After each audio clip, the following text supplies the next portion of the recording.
आइए जानते हैं आज के प्रमुख अंतर्राष्ट्रीय खबरों को। पहले एक नजर हेडलाइंस पर। हेमंत के फिर सीएम बनने से पहले बढ़ सकती है मुश्किलें, ईडी की ओर जमानत के आदेश को कोर्ट में चुनौती देने की तैयारी। लालकृष्ण आडवाणी को एक हफ्ते में दूसरी बार करना पड़ा अस्पताल में भर्ती। आधी रात को भोले बाबा के आश्रम में घुसी पुलिस, लेकिन खाली हाथ लौटी। राहुल और राजनाथ में बहस के बाद सेना का जवाब, लेकिन अग्निवीर अजय के परिवार वाले क्या बोले। पीएम मोदी के रूस दौरे से पहले पुतिन ने भारत के दुश्मन पाकिस्तान को दिया बड़ा ऑफर। यूक्रेन के कैफे पर रूस का हमला, 5 की गई जान, 53 घायल। सेना के लिए टुड्रो लेकर आए महिला कमांडर बनाया चीफ ऑफ डिफेंस स्टाफ। कल्कि के आगे हार गया शैतान, 7वें दिन ही टूटा अजय देवगन की फिल्म का रिकॉर्ड। घर में इस तरह से होती है जुनैद खान की आलोचना, पिता आमिर खान कह देते हैं ये बात। और जब वर्ल्ड कप ट्रॉफी लेकर होटल पहुंची टीम इंडिया, मिला बड़ा सरप्राइज। प्रवर्तन निदेशालय जमीन हड़पने और मनी लॉन्ड्रिंग मामले में पूर्व सीएम हेमंत सोरेन को जमानत देने के झारखंड हाई कोर्ट के एकल पीठ के आदेश पर रोक लगाने के लिए सुप्रीम कोर्ट का रुख कर सकता है। हेमंत सोरेन को 31 जनवरी को गिरफ्तार किया गया था। हाई कोर्ट से 28 जून को हेमंत सोरेन को जमानत मिल गई थी, जिसके बाद शुक्रवार उन्हें बिरसा मुंडा जेल से रिहा कर दिया गया। झारखंड हाई कोर्ट के न्यायाधीश न्यायमूर्ति रंगन मुखोपाध्याय की अदालत ने ईडी की दलीलों और सबूतों को खारिज कर दिया, जिसमें आरोप लगाया गया था कि पूर्व सीएम भूमि हड़पने के मामले में सीधे तौर पर शामिल थे। सूत्रों ने कहा कि ईडी इस आदेश के खिलाफ शीर्ष अदालत में अपील करेगा, क्योंकि निचली अदालत ने सोरेन के खिलाफ दायर आरोप पत्र पर पहले ही संज्ञान ले लिया है। 22 मई को सुप्रीम कोर्ट ने सीएम के आवेदन को खारिज कर दिया था।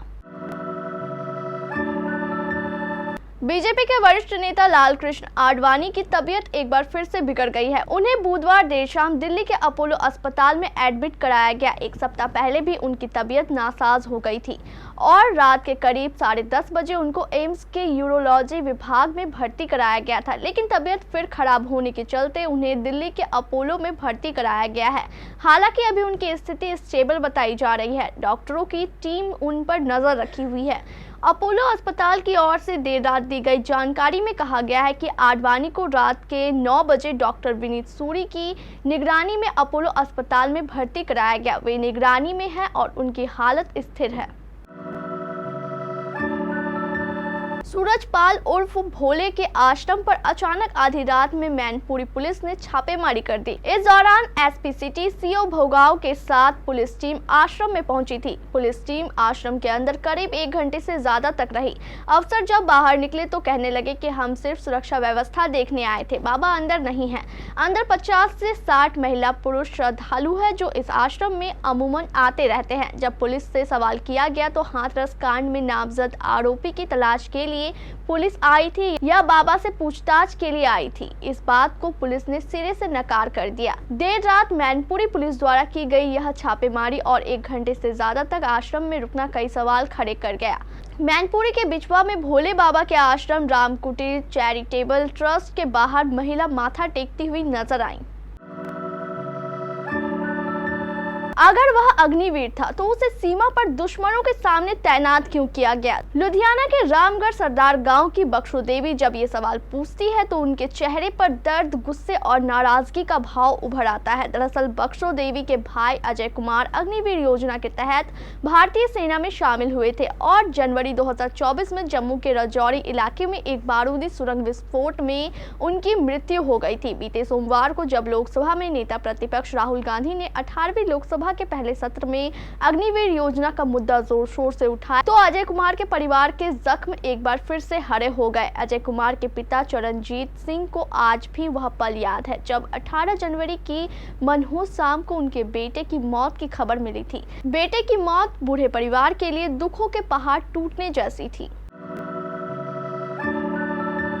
प्रधानमंत्री नरेंद्र मोदी के रूस पहुंचने से पहले ही राष्ट्रपति व्लादिमीर पुतिन ने एक बड़ा दांव खेला है। उन्होंने भारत के दुश्मन पाकिस्तान को एक ऑफर दे डाला। कजाकिस्तान में चल रहे शंघाई सहयोग संगठन SCO की मीटिंग में पुतिन ने पाकिस्तान के PM शहबाज शरीफ के साथ मुलाकात की।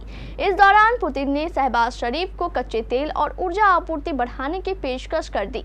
पुतिन ने बुधवार को शहबाज से कहा कि मैं विशेष रूप से 2 प्रमुख क्षेत्रों पर जोर देना चाहूंगा, ऊर्जा और कृषि। हमने पाकिस्तान को ऊर्जा संसाधनों की आपूर्ति शुरू कर दी है और हम इस आपूर्ति को और बढ़ाने के लिए तैयार हैं। पुतिन ने कहा, आपके अनुरोध के अनुसार रूस पाकिस्तानी बाजार में अनाज की आपूर्ति बढ़ाकर पाकिस्तान की खाद्य सुरक्षा का समर्थन कर रहा है।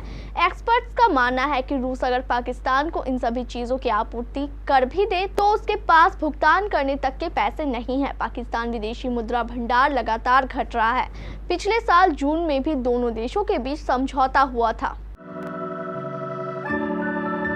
करीब 29 महीने से जारी यूक्रेन युद्ध में बुधवार को रूस के हवाई हमले में 5 लोग मारे गए और 53 घायल हो गए। घायलों में कई की हालत गंभीर है। रूसी हमला दक्षिण पूर्वी शहर निप्रो के एक कैफे में हुआ है। इस हमले के बाद यूक्रेन के राष्ट्रपति वोलोदिमीर जेलेंस्की ने एक बार फिर पश्चिमी देशों से अतिरिक्त एयर डिफेंस सिस्टम और लंबी दूरी तक मार करने वाले हथियारों की मांग की है। जेलेंस्की ने कहा कि रूस के आतंक को केवल अत्याधुनिक एयर डिफेंस सिस्टम से रोका जा सकता है, अन्यथा निर्दोष लोग मारे जाएंगे। इसी बीच यूरोपीय देशों ने यूक्रेन को अगले वर्ष में सैन्य सहायता के लिए 43 अरब डॉलर की धनराशि स्वीकृत करने पर सहमति जता दी है। इस धनराशि से यूक्रेन को हथियार, गोला बारूद और अन्य उपकरण दिए जाएंगे।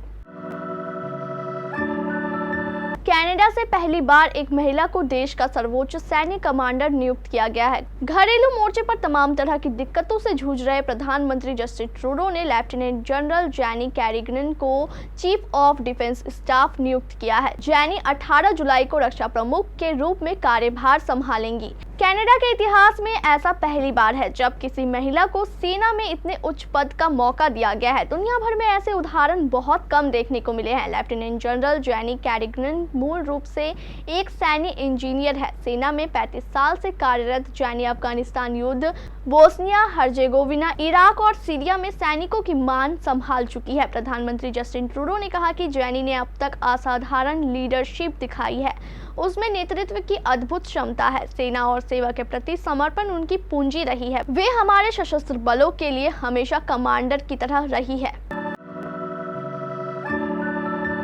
कल्कि 2898 AD का क्रेज इस वक्त फैंस के सिर चढ़कर बोल रहा है। फिल्म में प्रभास ने जहां भैरव की भूमिका अदा की है तो वहीं सदी के महानायक अमिताभ बच्चन भी अश्वत्थामा के पावरफुल किरदार में दिखाई दिए। दुनिया भर में तो फिल्म को प्यार मिल ही रहा है, लेकिन घरेलू बॉक्स ऑफिस पर भी कल्कि सिंहासन पर विराजमान है। प्रभास और दीपिका पादुकोण स्टारर इस फिल्म ने रिलीज के साथ ही ब्रह्म राक्षस मुंजिया की हालत खस्ता कर दी थी और अब कल्कि के आगे शैतान की भी एक नहीं चली। रिलीज के 7वें दिन ही हिंदी भाषा में कल्कि 2898 AD डोमेस्टिक बॉक्स ऑफिस पर शैतान को धूल चटा दिया। महाभारत से 6000 साल के आगे की कहानी कल्कि 2898 AD लोगों को काफी पसंद आ रही है। वीकेंड में तो फिल्म को थिएटर्स में दर्शक भर भर कर मिल रहे हैं, लेकिन इसी के साथ ही वर्किंग डेज पर भी फिल्म बॉक्स ऑफिस पर धड़ाधड़ नोट छाप रही है। आमिर खान के बेटे जुनैद खान बॉलीवुड में अपना डेब्यू कर चुके हैं। जुनैद की महाराज फिल्म में अभिनय के लिए खूब तारीफ हो रही है।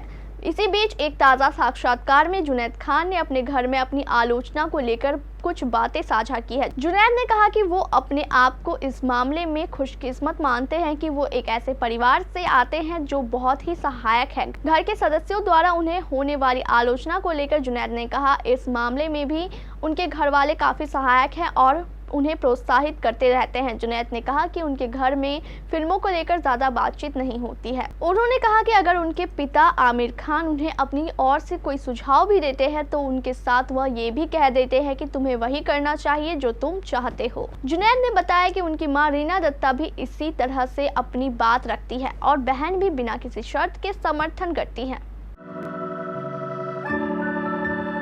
भारतीय cricket team T20 world cup जीतकर गुरुवार 4 जुलाई को बारबाडोस से दिल्ली लौटी।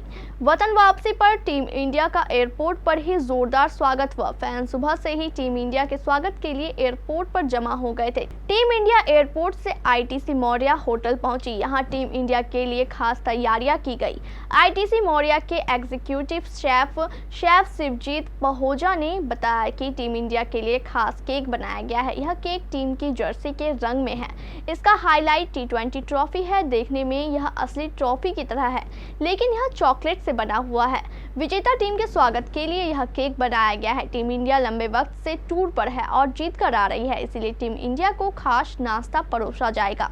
खासकर हम उन्हें नाश्ते में वो देंगे जो हमारे खिलाड़ी पसंद करते हैं, जैसे छोले भटूरे और मिलेट से कई डिश बनाई गई है।